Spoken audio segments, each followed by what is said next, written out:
ఓం నమో నారాయణాయ నమశివాయ. మహాభారతంలో వనపర్వంలో వచ్చేసి మన నలుడు దమయంతి ఒకటయ్యారు. ఇక మరి నలుడు తన రాజ్యాన్ని మళ్ళీ తీసుకోవాలి కదా, అది కంటిన్యూ చేద్దాం. ఇక వీళ్ళిద్దరూ కలిసిన తర్వాత రాత్రి గడిచింది. ఆ మరుసటి రోజు నలుడు అలంకరించుకొని దమయంతి సహితుడై తగిన సమయంలో భీమరాజును సందర్శించాడు. మామగారిని కలిశాడు. పుణ్యశ్లోకుడైన నలుడు మామగారైన భీమరాజునికి నమస్కరించాడు. శుభలక్షణైన దమయంతి కూడా తన తండ్రి గారికి నమస్కరించింది. భీమరాజు తన పుత్రుని వలె అతి సంతోషంతో ఆ నలుడిని అక్కున చేర్చుకుని తగిన విధంగా గౌరవించి ఊరడించాడు. నలునితో కూడిన పతివ్రత అయిన తన పుత్రి దమయంతిని కూడా ప్రేమతో భీమరాజు అనునయించాడు. నలమహారాజు ఆ సత్కారాలను యథావిధిగా స్వీకరించి మామగారి కృతజ్ఞతను తెలిపాడు. తిరిగి వచ్చిన నలుడిని చూచి నగరమంతా హర్షధ్వానాలతో నిండింది. ప్రజలంతా నలమహారాజును చూచి సంతోషంతో జయ జయధ్వానాలు చేశారు. విదర్భరాజు నగరమంతా ధ్వజాలతో పతాకాలతో అలంకరింపజేశాడు. రాజమార్గాలన్నింటి కూడా చక్కగా ఊడ్చి అలికి వాటిపై పూలను అలంకరించాడు.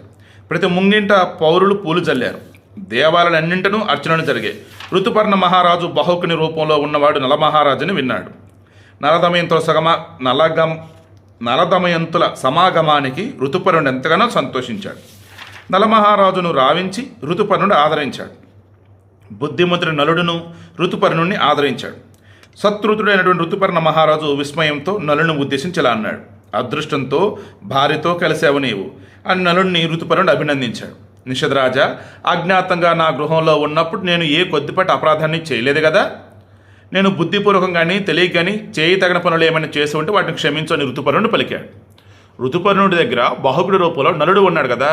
నలమహారాజా, నా దగ్గర ఉన్నావు కదయ్యా, నువ్వు ఉన్న రోజులు ఎప్పుడైనా నేను ఇబ్బంది పెట్టానా? అలా పెట్టుంటే క్షమించు అన్నాడు. అప్పుడు నలుడు అన్నాడు: రాజా, మీరు నాకు ఏ కొంచెం అపరాధాన్ని కూడా చేయలేదు. ఒకవేళ చేసి ఉన్నా నాకు కోపం లేదు, నేను క్షమించి తీరాలి. మహారాజా, చిరకాలం నుండి మీరు నాకు మిత్రులు, పైగా మనకు బంధుత్వం కూడా ఉంది. అందువల్ల మీరు ఇక ముందు కూడా మా ప్రేమను పొందుటకు తగినవారు. మీ గృహంలో ఉన్నప్పుడు నా కోరికలన్నీ తీరే అవకాశం కలిగింది. మీ గృహంలో జరిగినట్లుగా నా గృహంలో కూడా జరగలేదేమో. అశ్వహృదయం అనే విజ్ఞాన సంపద నా దగ్గరే ఉంది. మీరు కోరినట్లయితే ఆ అశ్వహృదయ విద్యను మీకు ఉపదేశించాలనుకుంటున్నానని ఋతుపర్ణునకు అశ్వహృదయ విద్యను నలమహారాజు ఉపదేశించాడు.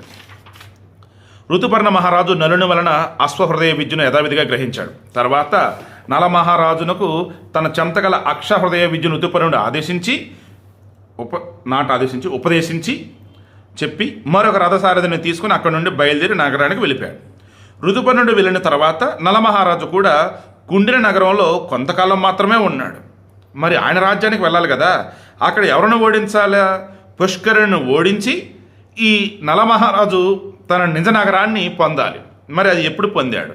రేపు సండే కదా, ఎల్లుండి మండే డిస్కస్ చేద్దాం.